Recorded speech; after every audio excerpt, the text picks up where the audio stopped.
نؤمن به ونتوكل عليه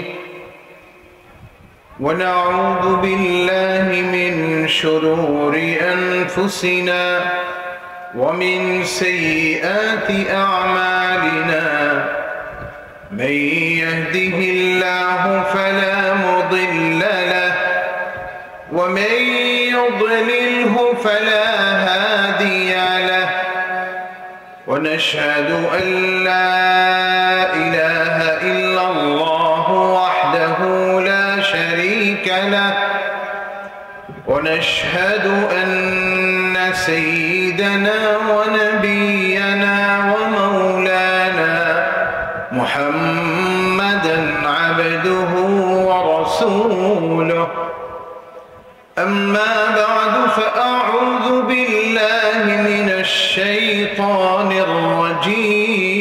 الرجيم بسم الله الرحمن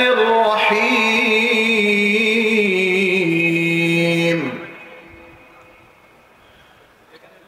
إن الأبرار يشربون من كأس كان مزاجها كافورا عينا يشرب بها عباد الله عينا يشرب بها عباد الله يفجرونها تفجيرا يوفون بالنذر ويخافون يوما كان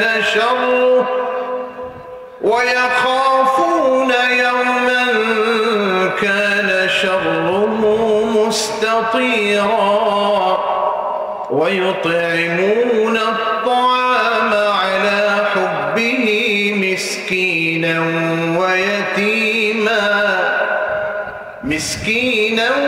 ويتيما وأسيرا إنما نطعمكم لوجه الله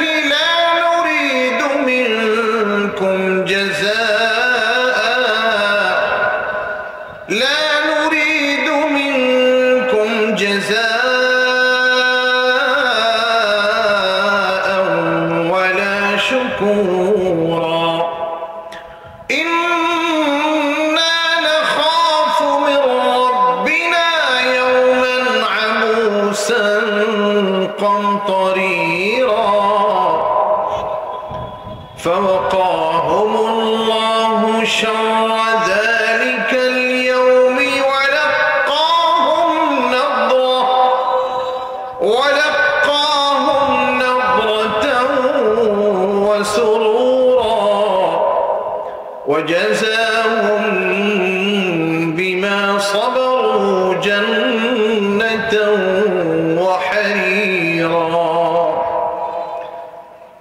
وقال تعالى إن الله وملائكته يصلون على النبي يا أيها الذين آمنوا صلوا عليه وسلموا تسليما اللهم صل على محمد وعلى آل محمد كما صليت على إبراهيم وعلى آل إبراهيم إنك حميد مجيد اللهم بارك على محمد وعلى آل محمد كما باركت على إبراهيم وعلى آل إبراهيم إنك حميد مجيد بلغ العلا بكماله كشف الدجى بجماله حسنت جميع خصاله صلوا عليه وآله اے بعد صبا لے جا پیغام قرینے سے کہنا کہ رہوں کب تک यूं दूर मदीने से बलगल उला बिकमालिही कशफद्दुजा बिजमालिही हसनत जमीउ खिसालिही सल्लू अलैहि व आलिही। यूं दूर मदीने से जीना भी क्या जीना है, बेहतर है मरना इस तरह के जीने से। बलगल उला बिकमालिही कशफद्दुजा बिजमालिही हसनत जमीउ खिसालिही सल्लू अलैहि व आलिही। कुदरत की तमाशा है मदीने की गली में, जन्नत की नमूना है मदीने की गली में। बलगल उला बिकमालिही कशफद्दुजा बिजमालिही हसनत जमीउ खिसालिही सल्लू अलैहि व आलिही।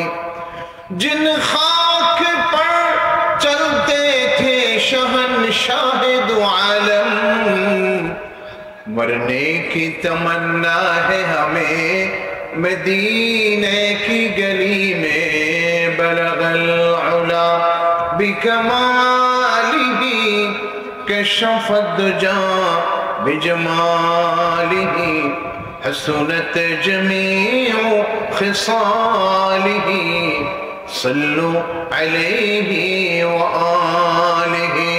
अल्लाहुम्मा सल्लि व सल्लिम दाइमन अबदा अला हबीबिका खैरिल खल्क़ि कुल्लिहिम। मुअज़्ज़ज़ मुहतरम, আজকের এই ইসলামী মহাসম্মেলনের সভাপতি,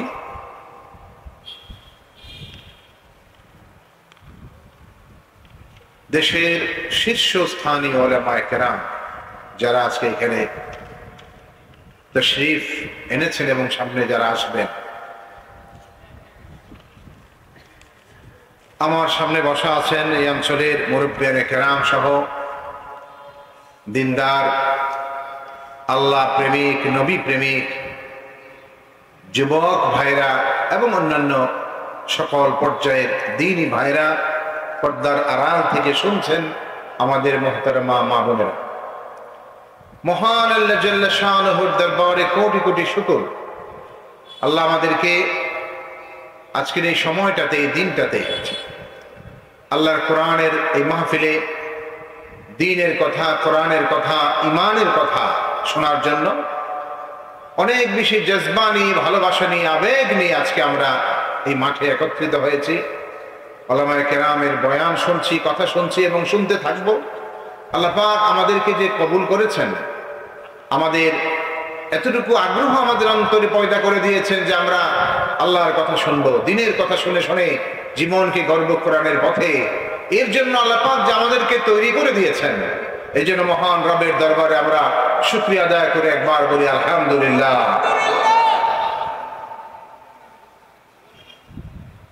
সম্মানিত হাজিরিন, কোরআনে কারীমের সমস্ত বক্তব্যগুলাকে একসাথে করলে আল্লাহ রাব্বুল আলামিন মানব জাতিকে লক্ষ্য করে যে সমস্ত বিধান দিয়েছেন, আহকাম নাজিল করেছেন, যে সকল বিষয়ে তাদেরকে সাবধান করেছেন, সতর্ক করেছেন অথবা সুসংবাদ দিয়েছেন, সব কিছুকে সামনে আনলে দেখা যায় মানুষের মধ্যে দুইটা ভাগ হয়ে যাবে। এক ভাগ হবে যাদেরকে আল্লাহ বলছেন আবরার, আরেক ভাগ হবে যাদেরকে আল্লাহ বলছেন ফুজ্জার। এক ভাগ হয়ে যাবে ফরিকুন ফিল জান্নাহ ওয়া ফরিকুন ফিস সাঈর, যারা আবরার তারা চলে যাবে জান্নাতে, আর আরেক ভাগ ফরীকুন ফিস সাঈর, যারা ফুজ্জার, এদেরকে আল্লাহ রাব্বুল আলামিন জাহান্নামের আগুনে নিক্ষেপ করবেন, তাদেরকে কঠিন আযাবের মধ্যে আল্লাহ পাক ফেলে দেবেন। এর মধ্যে আবরার যারা, আল্লাহর নেক বান্দা, প্রিয় বান্দা, আল্লাহর খুব মাহবুব যারা, অনেক বেশি আপন যারা, তাদেরকে আল্লাহ এক শব্দে বলেছেন আবরার। আল্লাহর নেক বান্দা যারা, পরহেজগার, আল্লাহওয়ালা, দিনদার। যদি আমরা এটাকে সামারি করে বলি এক শব্দে, সেটা হলো যারা আল্লাহর কোরআনকে একমাত্র আল্লাহর দেওয়া জীবন বিধান হিসেবে মানে, বিশ্বাস করে এবং আল্লাহর দেওয়া জীবন বিধানকে মেনে জীবন কাটাতে চায়।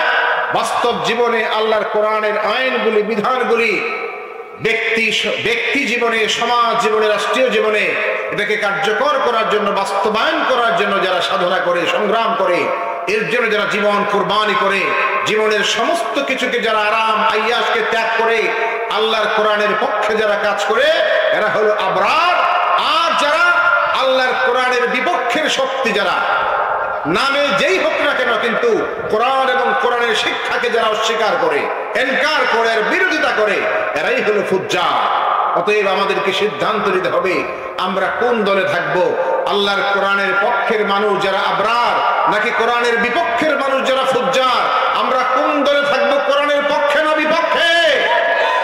কোরআনের পক্ষে আমরা থাকবো। ভাইরা আমার, জীবন যদি যায় যাক, সম্পদ খরচ হয় হোক, জীবনের যে কোনো কুরবানি লাগবে, আমরা তৈরি থাকব। জীবনের শেষ মুহূর্ত পর্যন্ত আমরা আল্লাহর কোরআনের পক্ষেই থাকব। আল্লাহ যতক্ষণ জীবনটা দিয়েছেন, জীবনের শেষ নিঃশ্বাস পর্যন্ত আমরা কোরআনের পক্ষে থেকেই আমাদের সমস্ত কাজ, সমস্ত অ্যাক্টিভিটিস, আমাদের সমস্ত কর্মকাণ্ড আমরা চালিয়ে যাব। আল্লাহ আমাদের তৌফিক দেন, জোরে বলেন আমিন। ভাইরা আমার, দুনিয়াতে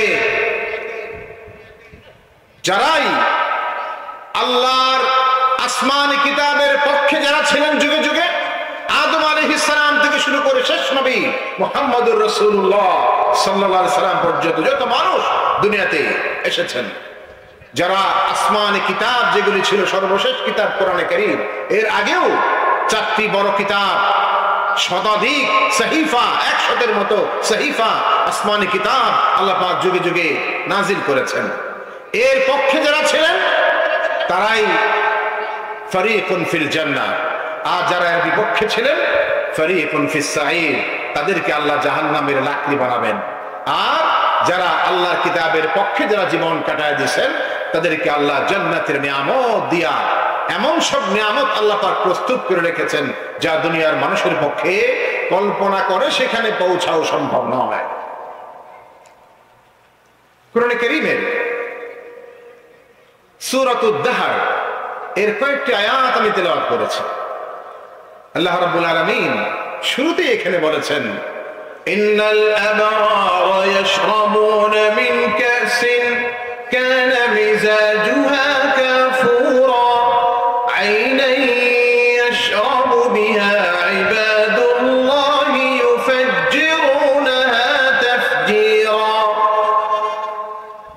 নিশ্চয়ই যারা আবরার, নেক বান্দা, আল্লাহর প্রিয় বান্দা যারা, তারা জান্নাতে কাফুর মিশ্রিত পানি, জান্নাতের পেয়ালার মাধ্যমে, স্বর্ণের পেয়ালা, রূপার পেয়ালা, দামি দামি পেয়ালার মধ্যে তারা কাফুর মিশ্রিত পানি পান করবে।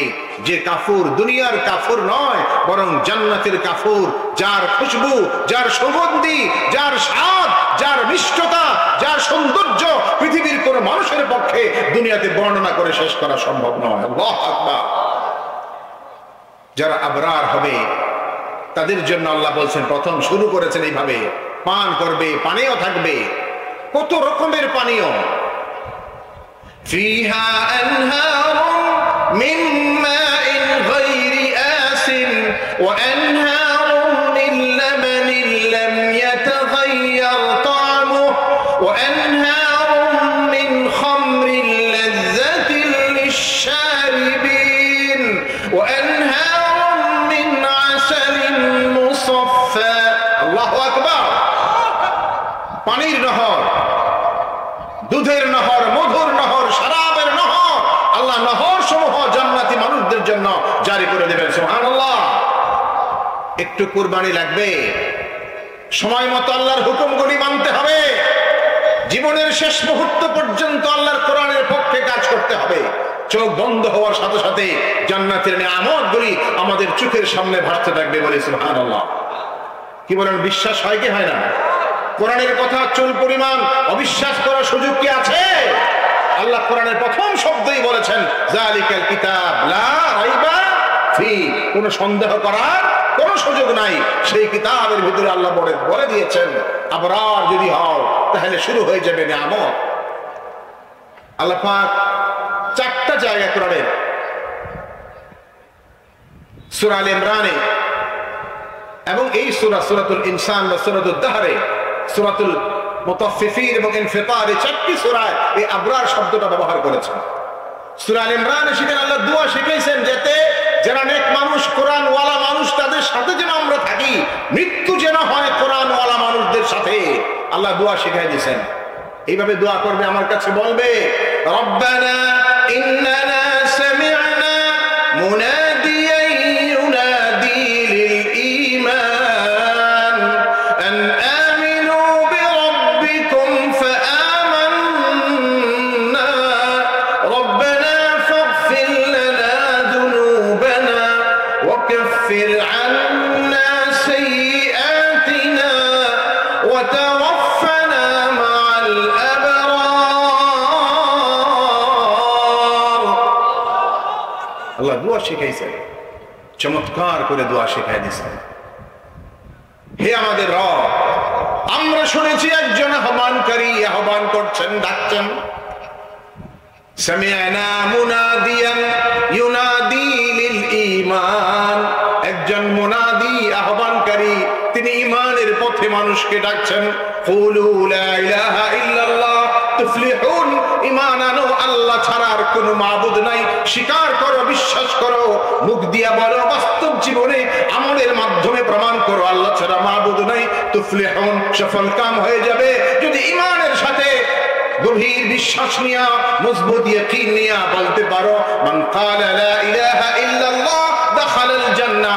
ঈমানের সাথে, বিশ্বাসের সাথে, দৃঢ় মজবুত ইয়াকিনের সাথে বলতে পারো লা ইলাহা ইল্লাল্লাহ, এই কালেমা, এই ঈমান তোমাকে জান্নাতে নিয়ে যাবে। লা দাখালাল জান্নাহ। সুবহানাল্লাহ। আমরা শুনেছি একজন আহ্বানকারী ডাক দিচ্ছেন, সামি'না মুনাদিয়ান ইউনাদি লিল ঈমান। দুটো অর্থ মুনাদি, মুনাদি যিনি ডাকেন, এক হচ্ছেন স্বয়ং মুহাম্মদুর রাসূলুল্লাহ সাল্লাল্লাহু আলাইহি সাল্লাম, আর দ্বিতীয় আল্লাহ রাসূলের ওফাতের পরে কোরআন। কোরআন আমাদেরকে ডাকে সব সময় আল্লাহর পথে, ঈমানের পথে, দ্বীনের পথে, কুরবানির পথে, আল্লাহর জন্য সময় দেওয়ার জন্য, সম্পদ কুরবানি করার জন্য, জান কুরবানি করার জন্য কোরআন আমাদেরকে সব সময় ডাকছে, আহ্বান করছে, আসো আমার পথে আসো। তুমি যদি ফরিকুন ফিল জান্নাহ, দুইটা শ্রেণী হবে, দুইটা ভাগ হয়ে যাবে সেই দিন। তুমি যদি জান্নাতি মানুষদের ভাগে যেতে চাও, সেই অংশে তুমি থাকতে চাও, তাহলে আসো তুমি কোরআনের পথে। কোরআন আমাদেরকে ডাকছে প্রতিনিয়ত, প্রতিদিন, প্রতি মুহূর্তে আমাদেরকে আহ্বান করছে। সামি'না মুনাদিয়ান ইউনাদি লিল ঈমান আন আমিনু বিরাব্বিকুম, তোমরা ঈমান আনো তোমাদের রবের প্রতি, তোমাদের রবের ডাকে সাড়া দাও। তোমাদের রব ডাকছেন, নামাজের সময় হয়ে গেছে, আসো এবার যোহরের নামাজ পড়তে হবে। হাইয়া আলাস সালাহ, হাইয়া আলাল ফালাহ। জওয়ানের পরে, সূর্য হেলে যাওয়ার পরে যোহরের ওয়াক্ত শুরু হয়। মুয়াজ্জিন আযান দিয়েছেন, আসো, চলে আসো। এখন খেতে আছো, খামারে আছো, দোকানে আছো, কাজে আছো, অফিসে আছো, 10 মিনিটের জন্য বন্ধ রাখো তোমার কাজ, অফিস, ক্ষেত, খামার 10 মিনিট বন্ধ। এখন 4 রাকাত ফরজ নামাজ, এর সাথে সুন্নতগুলি আদায় করে যে কয়টা মিনিট লাগে একটু সিজদা করো, আবার তোমার কাজে ফিরে যাও। ডাক দিয়েছেন কে? আল্লাহ ডাক দিয়েছেন। এই ডাকে যারা সাড়া দিতে পারে তারা কামিয়াব, তারা সফল কাম। আবার আসর হয়েছে, আবার মাগরিব, আবার ইশা। রাতে ঘুম যাও, আরাম করো, বিশ্রাম করো। রাতটাও দিয়েছি তোমার ক্লান্তি দূর করার জন্য। আলাম নাজআলিল আরদা মিহাদা ওয়াল জিবাল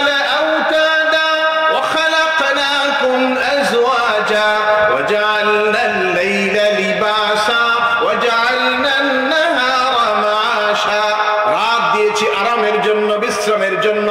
দিন আমি দিয়েছি কাজকর্ম করার জন্য। দোকান করো, ব্যবসা করো, মিল ফ্যাক্টরি চালাও, ক্ষেত খামার চালাও, কাজ করো, সময় মতো হাজিরা দাও আমার দরবারে। রাত যখন ঘনিয়ে আসে আরাম করো, বিশ্রাম করো। রাতের শেষ প্রহরে, রাতের শেষ প্রহরে যখন মুয়াজ্জিনের কণ্ঠে তুমি শুনবে আসসালাতু খায়রুম মিনান নাওম, আসসালাতু খায়রুম মিনান নাওম, আর ঘুম নয়, ঘুমের সমাপ্তি এখন হবে। এখন ভোরের পাখিরা জেগে উঠেছে, কিচির মিচির শব্দ শুরু করে দিয়েছে। আমরা ঘুমাই ঠিকই, কিন্তু রাত 4টার পরে আপনি কান পেতে শুনবেন সমস্ত পাখিগুলি, পৃথিবীর সমস্ত পাখিগুলি তারা আল্লাহর তাসবিহ করতে শুরু করে দেবে। আল্লাহু আকবার। ألم تر أن الله يسبح له من في السماوات والأرض والطير صافات كل قد علم صلاته وتسبيحه। আল্লাহ বলছেন আসমান জমিনের সবকিছুই আমার তাসবিহ করে, আমার গুণকীর্তন করে। এমনকি উড়ন্ত পাখিকুল যারা আকাশে উড়ে উড়ে যায়, ওরাও আমার প্রশংসা করে, ওরাও আমার তাসবিহ করে। কুল্লুন কাদ আলিমা সালাতাহু ওয়া তাসবিহা। প্রতিটি প্রাণী জানে তার সালাত, তার তাসবিহ কি, এটা সবাই জানে। যার যার অনুযায়ী, যার যার অবস্থা অনুযায়ী সবাই আমার তাসবিহ এবং সালাত করছে, আমার প্রশংসা তারা করছে, করেই চলেছে। ওই মানুষ, তুমি আশরাফুল মাখলুক, তুমি সৃষ্টির সারা, তুমি শেষ নবীর উম্মত, আখির নবীর উম্মত, তুমি কোরআনের অনুসারী, তুমি কোরআনের একজন খাঁটি অনুসারী হয়ে তুমি কি করে ঘুমিয়ে থাকো? তুমি আল্লাহর নবীর উম্মত হয়ে কেমন করে তুমি রাত পার করে দাও ঘুমের মধ্যে? সূর্য উঠে যায়, 8টা বেজে যায়, লম্বা সময় পার হয়ে যায়, তোমার ঘুম ভাঙে না। এটা হতে পারে না। বরং দেখো, কান পেতে শোনো, রাতের শেষ প্রহরে সমস্ত পাখিগুলি উঠে আল্লাহর জিকির শুরু করে দেয়। তোমার জন্য সেই সময়টার মধ্যে ঘুমিয়ে থাকা কিছুতেই শোভা পায় না। চিন্তা কি করেছো তুমি? আমি দিলাম সব তোমাকে।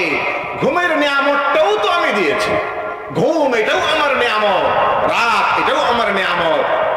আমার নিয়ামত, নিঃসন্দেহে তুমি ঘুমাবে, আরাম করবে, বিশ্রাম করবে, ক্লান্তি দূর করবে। আবার তুমি অপেক্ষায় থাকবে কখন আযান হয়ে যায়। এরপরে তুমি সবকিছু ছেড়ে মুছে উঠে যাবে। শয়তান চায় ঘুমা, আরাম, ওই সময় বেশি আরাম দেয়, আরো ঘুমা।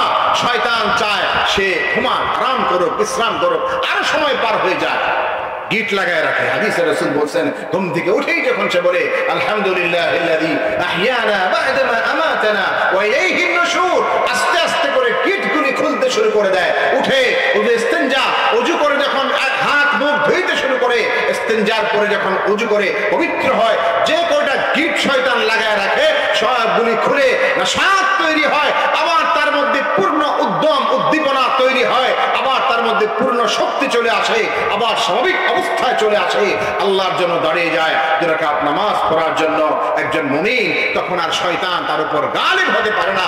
শয়তান পরাস্ত হয়ে যায়, পরাজিত হয়ে যায় একজন মুমিনের সামনে। আর যারা এই কাজগুলা করতে পারে তারাই তো আবরার, আল্লাহর নেক বান্দা। তারাই আল্লাহর প্রিয় এবং মাহবুব বান্দা। তারাই আল্লাহর অনেক পছন্দের মানুষ, যারা সেই তালিকায় তারা অন্তর্ভুক্ত হয়ে যায়। তো আল্লাহ পাক দোয়া শিখাইছেন, এইভাবে বলো, সামি'না মুনাদিয়ান ইউনাদি লিল ঈমানি আন আমিনু বিরাব্বিকুম ফাআমান্না। আমরা শুনেছি, আমাদেরকে আহ্বান করা হয়েছে, আমরা সেই ডাকে সাড়া দিয়েছি। আল্লাহ আপনার প্রতি ঈমান এনেছি, আমরা বিশ্বাস করেছি। রব্বানা ফাগফির লানা যুনুবানা, হে আমাদের রব, আমাদের ভুলগুলি আপনি ক্ষমা করে দিন, আমাদের অপরাধগুলি আপনি ক্ষমা করে দিন। ও কাফির আন্না সাইয়্যাতিনা, যতগুলি বড় ভুল, কবিরা গুনাহ, সেগুলিও ক্ষমা করে দেন। আর যা কিছু ছোট ছোট ভুল ত্রুটি হয়ে আমাদের দ্বারা হয়ে গেছে, এগুলি আপনি মোচন করে দেন, ঢেকে দেন। এগুলি যেন কেউ না জানে, কেউ না দেখে, আমার ভুলগুলি আপনি মুছে দেন। আমার আমলনামায় যা কিছু লেখা হয়েছে সেগুলো আপনি মুছে দেন, একদম শেষ করে দেন, আর কিছুই যেন না থাকে। ফাগফির লানা যুনুবানা ওয়া কাফির আন্না সাইয়্যাতিনা। একজন ঈমানদারকে আল্লাহর কত দয়া আমার প্রতি, আপনার প্রতি, প্রতিটি মানুষের প্রতি, আল্লাহর বান্দার প্রতি আল্লাহর দয়া। আল্লাহ শিখাই দিচ্ছেন, বড় তুমি আমার বড় অপরাধগুলিও ক্ষমা করো, আর ছোটগুলিও তুমি মুছে দিয়া একদম শেষ করে দাও, মিটিয়ে দাও, কিচ্ছু যেন আমার আমল নামায় আর খারাপ গুনাহ বলতে, পাপ বলতে কিচ্ছু না থাকে, সেই ব্যবস্থা তুমি করো।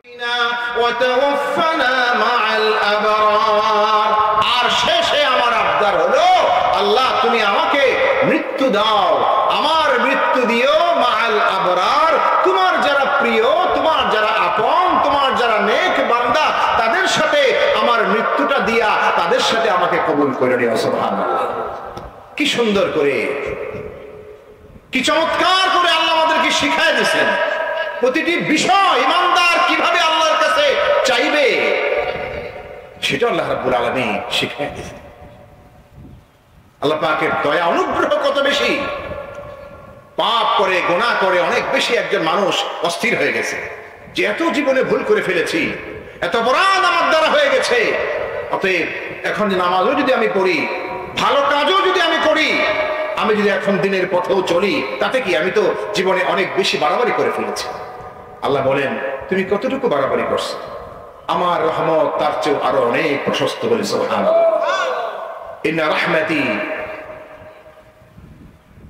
সাবাকাত আলা গাদাবি, আমার দয়া, আমার ভালোবাসা বান্দার প্রতি, আমার যে দয়াটা, এটা আমার রাগের উপর সবসময় প্রবল থাকে বলে। সুবহানাল্লাহ, কত আমাদের পাপ জমিন থেকে আসমান পর্যন্ত ঠেক লাগা গেছে। আনানাস সামা, জমিন থেকে স্তূপ করা হলে এত বেশি, যদি এটাকে আসমান পর্যন্ত ঠেক লেগে যায়, এই পরিমাণও যদি হয় কোন মানুষের অপরাধ, আর সে যদি মন থেকে চায় নিজেকে পরিবর্তন করবে, চেঞ্জ করবে, নিজের মধ্যে পরিবর্তন আনবে, শুধরায় নেবে, আল্লাহর পথে চলবে, ঈমানের পথে চলবে, আল্লাহ যা পছন্দ করেন সেটা করবে, প্রতিজ্ঞা করে ফেলে, আর সে একবার বলে ফেলে এইভাবে, রব্বানা যালামনা আনফুসানা ওয়া ইন লাম তাগফির লানা ওয়া তারহামনা লানাকুনান্না মিনাল খাসিরিন। আমি ভুল করে ফেলেছি, আমার নিজের উপর জুলুম করে ফেলেছি, আমার নফসের উপর জুলুম করেছি, আপনি যদি আমাকে ক্ষমা না করেন, আপনার পক্ষ থেকে ক্ষমার ঘোষণা যদি না পাই, আমি ধ্বংস হয়ে যাব, ক্ষতিগ্রস্ত হয়ে যাব। অতএব আমি জানি আপনার ক্ষমা ছাড়া আমার আর কোনো বাঁচার কোনো পথ নাই, রাস্তা নাই। এইভাবে করে মানুষ যদি বলতে পারে আল্লাহর কাছে, জমিন থেকে আসমান পর্যন্ত গুনার পাপের এগুলো বোঝাগুলাকে যদি স্তূপ করা হয়, আসমান পর্যন্ত ঠেক লেগে যায়, আর কোন মানুষ যদি আল্লাহর কাছে খাঁটি ভাবে বলতে পারে আমার সব ক্ষমা করে দাও, আল্লাহ বলেন আমার এক মুহূর্ত দেরি হবে না, আমি সমস্ত কিছু মুছে দিয়ে তাকে নিষ্পাপ করে দেবো। সুবহানাল্লাহ, আত-তাইবু মিনাজ যামব কামান লা যামবা লা, এমন করে দেব যে তার কোনো পাপই নাই, সে নিষ্পাপ, বেগুনাহ, মাসুম, আমি আল্লাহ তাকে বানায় দেব। সুবহানাল্লাহ, আল্লাহ কি দয়া বান্দাকে শিখায় দিয়েছেন। বলো তুমি, আসো না তুমি একটু আমার দরবারে, তুমি কেন দূরে দূরে থাকো? ওয়াজ হয়, মাহফিল হয়, একটু মাহফিল শুনে শেষ, এই পর্যন্তই নয়। আমি আল্লাহ চাই তুমি আসো আমার আরো কাছে, আরো নিকটে তুমি চলে আসো, আমি তোমাকে কাছে ডেকে নিতে চাই, আমার একেবারে রহমতের কোলে তোমাকে উঠায় নিতে চাই। তুমি বলোই ভাবে, আল্লাহ রব্বানা লা তুআখিযনা ইন নাসিনা আও আখতানা, আমি যদি কিছু ভুলে যাই তোমার হুকুম মানতে গিয়া, কোনো কাজ করতে গিয়ে, অথবা ত্রুটি করে ফেলি, কোথাও যদি আমার ভুল হয়ে যায়, ভুলে যাই বা ত্রুটি করে ফেলি, আমার সেই ভুলগুলি তুমি পাকড়াও করো না। আল্লাহ পাক শিখায় দিচ্ছেন, বলো বান্দা আমার কাছে এইভাবে বলো, এই ভাষায় বলো, এই ভঙ্গিতে বলো, এই ঢঙে আমার কাছে তুমি বলতে শুরু করে দাও। লা তুআখিযনা ইন নাসিনা আও আখতানা রব্বানা ওয়া লা তাহমিল আলাইনা ইসরান কামা হামালতাহু আলাল্লাযীনা মিন ক্বাবলিনা, আমাদের পূর্ববর্তী উম্মতের উপর, জাতির উপর যেরকম বোঝা কঠিন কঠিন বিষয় তুমি দিয়েছিলে, এত কঠিন বিষয়, কঠিন হুকুম আমাকে তুমি দিও না, কঠিন কোন বোঝা আমার উপর চাপিয়ে দিও না। রব্বানা ওয়া লা তুহাম্মিলনা মা লা তাকাতা লানা বিহি ওয়াফু আন্না ওয়াগফির লানা ওয়ারহামনা আনতা মাওলানা ফানসুরনা আলাল কওমিল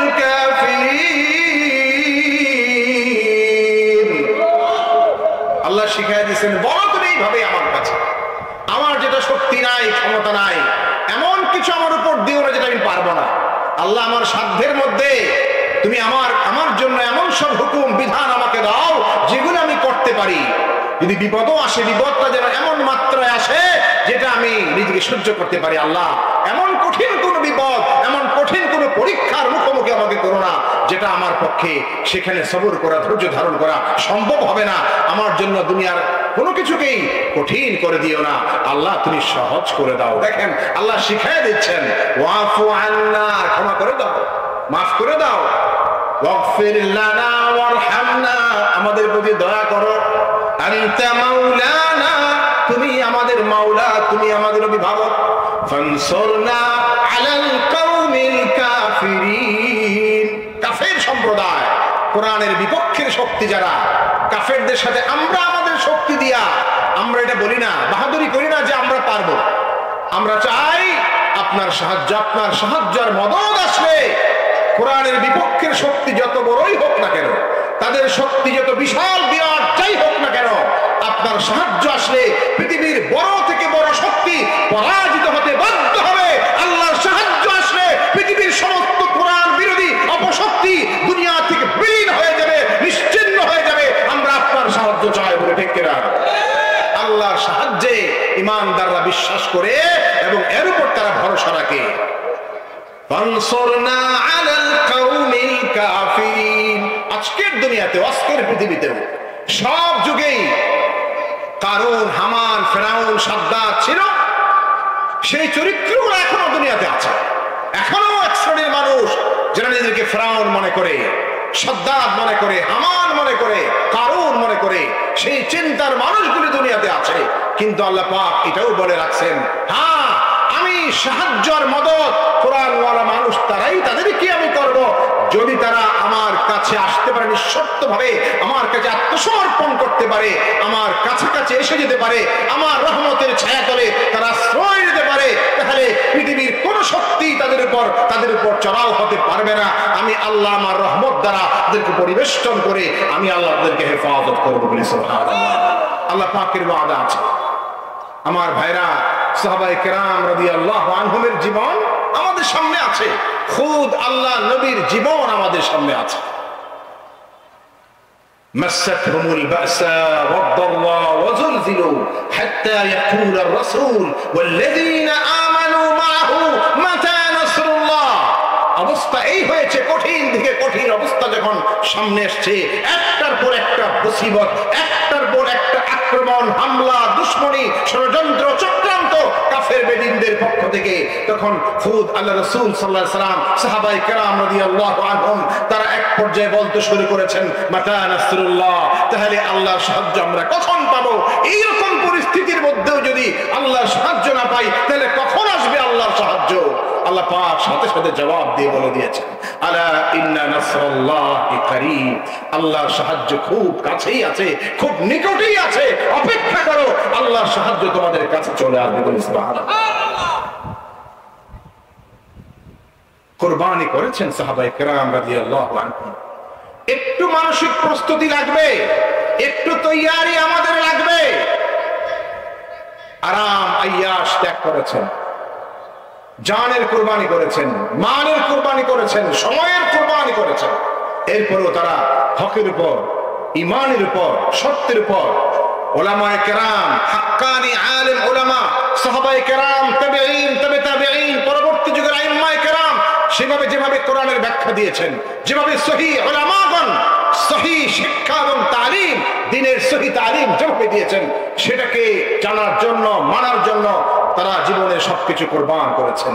এরপরেও কোন বাতিলের সাথে, নাহকের সাথে, অন্যায়ের সাথে কোন রকমের কোন সীমালঙ্ঘন যারা করে, বাড়াবাড়ি যারা করে এবং কোরআনের হাদিসের অপব্যাখ্যা যারা করে, এদের সাথে কোনোদিন আপোষ করেন নাই। কথা বলেন ঠিক না?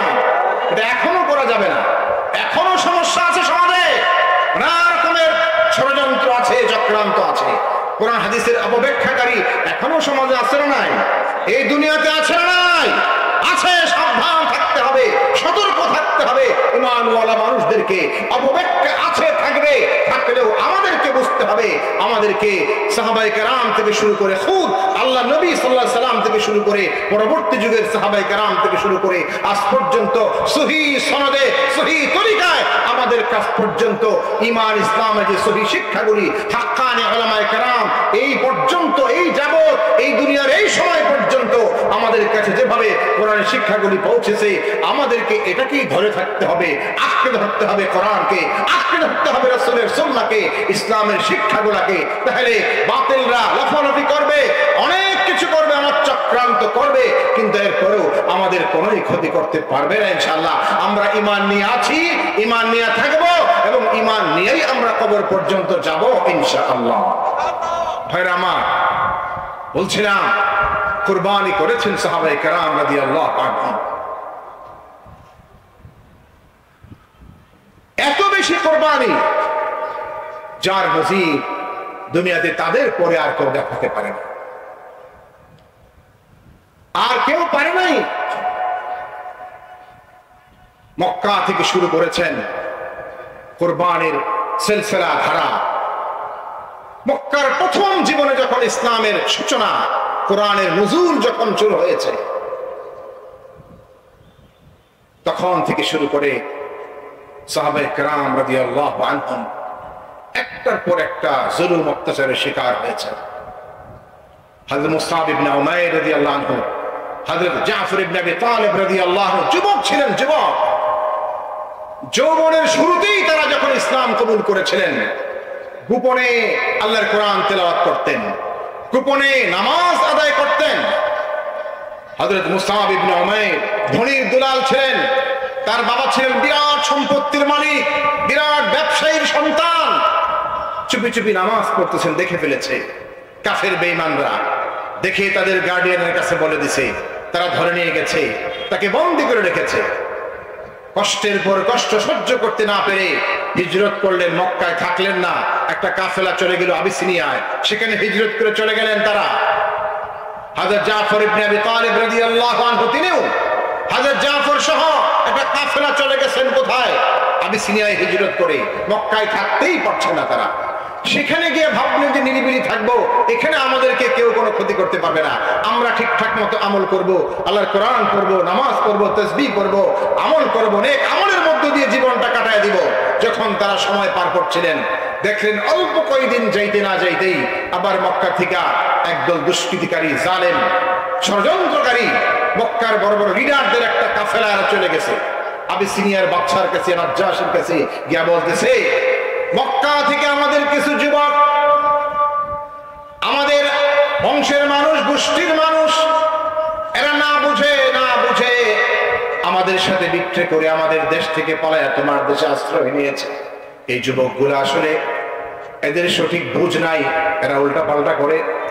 এরা তোমার দেশে থাকলে পরে, তোমার এলাকায় থাকলে পরে তোমার এলাকা নষ্ট হয়ে যাবে, এখানে ফাসাদ ছড়াবে, এখানে নানা রকমের সমস্যা তৈরি হবে। এরা আসলে ভালো নয়, এদেরকে আমাদের হাতে উঠায় দাও, এদেরকে ফেরত নিয়ে মক্কায় আমরা চলে যাব, এরা তোমার দেশে আশ্রয় নিয়েছে। বাদশা বললেন, তাই নাকি?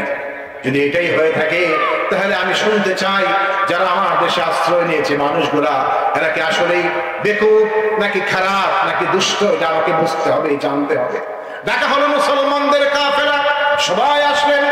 মুসআব ইবনে উমাইর রাদিয়াল্লাহু আনহু সহ, হযরত জাফর ইবনে আবি তালিব রাদিয়াল্লাহু আনহু সহ, কিছু সংখ্যক মহিলা সহ 50 জনের মতো কাফেলার যারা ছিলেন, বাদশার দরবারে ডাকা হলো, বলা হলো, আসো আমার সামনে, তোমাদের থেকে শুনতে চাই, তোমরা মক্কা থেকে পালিয়ে আমার দেশে কেন আশ্রয় নিয়েছো, কারণটা কি বলো তোমরা? তোমাদের বিরুদ্ধে অভিযোগ, তোমরা নাকি মক্কার জীবনে অনেক রকমের অন্যায় করে, অপরাধ করে দেশ থেকে পালায়া আমার দেশে আশ্রয় নিয়েছো। আসলে তোমাদের কাজ কি, পরিচয় কি, তোমাদের ভিশন কি, মিশন কি, লক্ষ্য কি, কেন তোমরা আসছো আমার কাছে স্পষ্ট করে বলো। মুসলমানদের পক্ষ থেকে বলা হলো, আমাদের সকলের পক্ষ থেকে একজন কথা বলবেন, আমাদের সবার পক্ষ থেকে একজন যা বলবেন সেটাই আমাদের সবার বক্তব্য। বাদশা বলে, ঠিক আছে, বাদশার লোকজন সবাই বসা, মন্ত্রী পরিষদ বসা, রাষ্ট্রের গুরুত্বপূর্ণ মানুষগুলি বসা, মক্কা থেকে যারা অভিযোগ নিয়ে আসছে, মক্কার লিডাররা তাদেরকেও ডাকা হয়েছে, তারাও সামনে বসা। বলেন, মুসলমান যুবক যারা, তোমাদের মধ্যে থেকে একজন দাঁড়াও। দাঁড়াইলেন হযরত জাফর, 25 বছর বয়সের যুবক হযরত জাফর। তিনি দাঁড়ায় বললেন, হ্যাঁ আমি বলতে চাই, আমরা মুসলমান, আমরা ইমানদার, আমরা মুমিন। সামি'না মুনাদিয়াই ইউনাদি লিল ঈমান আন আমিনু বিরাব্বিকুম ফাআমান্না। একজন মুনাদি আসলেন, একজন আহ্বানকারী আসছেন মক্কা। তিনি এসে বললেন, আল্লাহর প্রতি ঈমান আনো, তাহলেই তোমরা কামিয়াব হতে পারবে, সফল হতে পারবে। এক আল্লাহকে মানবে, আল্লাহর উপর যে কোরআন নাজিল হয় সেই কোরআনের কথাগুলি মানবে, তাহলেই তোমরা কামিয়াব হয়ে যেতে পারবে। আমরা বিশ্বাস করলাম সেই রাসূলকে, আমরা বিশ্বাস করলাম তার উপর আনিত কোরআনকে, তার উপর কিতাব নাজিল হয় সেই কিতাবের উপর বিশ্বাস করলাম আমরা। আর যেই না আমরা সেই নবী মুহাম্মদ সাল্লাল্লাহু আলাইহি সাল্লামকে মানতে শুরু করলাম, তার উপর যে অবতীর্ণ হয়ে কোরআন, সেই কোরআনের কথাগুলি মানতে শুরু করলাম, আমাদের উপর অত্যাচারের স্টিম রোডার চালানো হলো। আমাদের ক্ষেত খামার নিয়ে গেল, আমাদের সহায় সম্পদ নিয়ে গেল, আমাদেরকে দিনের পর দিন আটকে রাখে, নির্যাতন করে, নিপীড়ন করে। এদের জুলুম সহ্য করতে না পেরে মক্কার ভূমি ছাইরা, মাতৃভূমি ছাইরা, বাড়িঘর ছাইরা, সহায় সম্পদ ফেলে রেখে আপনার দেশে আমরা অসহায়ের মতো আশ্রয় নিয়েছি, আর কোনো কিছু না। এটাই হলো আমাদের সেখান থেকে আসার কারণ। বাদশা জিজ্ঞেস করে, তোমাদের নবী তোমাদেরকে কি শিক্ষা দেন, কি বলেন তিনি? আমাদের নবী বলেন, এক আল্লাহকে মানতে হবে, তার সাথে শিরিক করা যাবে না। তিনি আমাদেরকে নামাজ পড়তে বলেন, তিনি আমাদেরকে পিতামাতার খেদমত করতে বলেন, তিনি আমাদেরকে মানুষের উপকার করতে বলেন, মানুষের কল্যাণ করতে বলেন। মানুষের সাথে দুর্ব্যবহার করা যাবে না, সবার খায়ের এবং কল্যাণ চাইতে হবে, সেই শিক্ষা আমাদেরকে তিনি দেন। মানুষের উপর জুলুম করা যাবে না, সেই শিক্ষা তিনি আমাদেরকে দেন, তাই নাকি? এই যদি হয় তোমাদের নবীর শিক্ষা, তাহলে তোমার নবীর উপর যে কিতাব নাজিল হয় তোমরা বলেছো, সেই কিতাব, সেই যে আসমানি ওহী, সেই ওহী কি তোমাদের কারো কাছে কিছু আছে, জানা আছে? তোমরা কি বলতে পারো, শোনাতে পারো আমাকে কোরআনের ওহীর কোন অংশ কি তোমাদের জানা আছে কারো? হযরত জাফর, অবশ্যই আমরা তো আমার নবীর কাছ থেকে যা শুনি সেটা আমরা শোনার সাথে সাথে আমরা শিখি, আত্মস্থ করি, মুখস্থ করি, এবং সেই যে নির্দেশগুলি, হুকুমগুলি, এটা অক্ষরে অক্ষরে আমাদের বাস্তব জীবনে মানার জন্য তৈরি হয়ে যায়। বলি সুবহানাল্লাহ। ভাইরা আমার, এখানে শুধু একটা কথা বলে রাখি, কোরআনের কথাগুলি আমরা মাহফিলে শুনি, জুমার বয়ানে শুনি, সারা দেশব্যাপী জলসা হয়, মাহফিল হয়, মাজমা হয়, ইজতিমা হয়, শুনি। শোনার পরে শোনা পর্যন্ত নাকি আমল করতে হবে? কোনটা? বাস্তব জীবনে মানতে হবে কি হবে না? ব্যক্তি, সমাজ, রাষ্ট্র জীবনে কোরআনের কথাগুলি, নির্দেশগুলি, হুকুমগুলি মানার জন্য নাকি শোনার জন্য? মানার জন্য। আমরা তৈরি যদি হয়ে যাই মানার জন্য, পৃথিবীর আর কেউ পারবে না আমাদেরকে ঠেকায় রাখতে। আমরা দুনিয়ার জীবনে সম্মানের, মর্যাদার চরম শিখরে আমরা পৌঁছে যাব, আর আল্লাহর কাছেও আমরা সেই দিন সবচেয়ে বড় পুরস্কার, ফারিকুন ফিল জান্নাহ, যেটা আল্লাহ বলেছেন, যারা জান্নাতি মানুষ হবে সেই দলে আমরা থাকতে পারবো ইনশাআল্লাহুল আজিজ। তো বলছিলাম, ওই বাদশা নাজ্জাশী বললেন, তোমাদের মধ্য থেকে যদি সেই কোরআনের আয়াত তোমার নবীর কাছে, তোমার নবীর কাছে, পয়গম্বরের কাছে যে কোরআনের বাণীগুলি আসে, সেটা তোমাদের জানা আছে, শোনাইতে পারবে? যে হ্যাঁ, অবশ্যই শোনাতে পারবো। আপনি শুনতে চান আমাদের নবীর কাছে, আমাদের রাসূলের কাছে ওহীর যে বাণীগুলি আসে, সেগুলো আমরা শোনার সাথে সাথে আমরা শুধু খালি পড়ি না, এটা মুখস্থ করি, ইয়াদ করি, ধারণ করি, তারপরে যে বক্তব্যটা, নির্দেশটা আছে, সেটা মানার জন্য সাথে সাথে তৈরি হয়ে যায়। আমার ভাইরা, আফসোসের কথা হলো, বড়ই পরিতাপের বিষয় হলো, আজকের এই দুনিয়াতে, আধুনিক পৃথিবী সব আমরা বুঝি, দুনিয়ার এমন কোন জ্ঞান নাই যে আমাদের এখানে কমতি আছে। সব আমরা সায়েন্স বুঝি, কম্পিউটার বুঝি, আমরা দুনিয়ার জ্ঞান বিজ্ঞানের যে শাখা প্রশাখা আছে সব জানি, সব বুঝি। আমরা শুধু বুঝি না এটা আল্লাহর কালাম, আল্লাহর বাণী, আল্লাহর পক্ষ থেকে অবতীর্ণ ওহী, এটা আমাদের জন্য আমাদের জীবনের সর্বশ্রেষ্ঠ নিয়ামত। রাসূল করিম সাল্লাল্লাহু আলাইহি সাল্লামের সর্বশ্রেষ্ঠ মুজিজা কোরআন। কোরআনকে আমাদের জানতে হবে, শিখতে হবে, ধারণ করতে হবে, আমাদের সন্তানদেরকে কোরআনের শিক্ষাটা সঠিকভাবে দিতে হবে। এই জায়গাতে আমরা একটু একটু কম বুঝি, এখানে আমাদের একটু কমতি আছে, একটু গাফিলতি আমাদের আছে না নাই? একটু গাফিলতি আছে না নাই? বাংলাদেশের কোটি কোটি মানুষ, বাংলাদেশে 18 কোটি মানুষ একসাথে হইয়া যদি আমরা এটা বুঝি, জ্ঞান বিজ্ঞানের বিভিন্ন শাখায় লেখাপড়া করা দোষের নয়, জ্ঞান বিজ্ঞান চর্চা করা মোটেও কোনো খারাপ কিছু নয়, দুনিয়ার বিভিন্ন বিষয়ের উপর এক্সপার্ট হওয়া মোটেও কোনো দোষের কিছু না, খারাপ কিছু নয়। আপনি এক্সপার্ট হন, সব কিছু শিখেন, জানেন, দুনিয়াকে পৃথিবীকে ডেভেলপ করার জন্য, উন্নত করার জন্য আপনার সমস্ত জ্ঞান বিদ্যা আপনি অর্জন করেন। কিন্তু মুসলমানের বাচ্চা হিসাবে, মুসলমানের সন্তান হিসাবে জন্মের পরেই যখন কথা বলতে শিখবে, শুরুটাই করবে লা ইলাহা ইল্লাল্লাহ কালিমা তাইয়্যিবা দিয়ে তার কথা বলা শুরু হবে।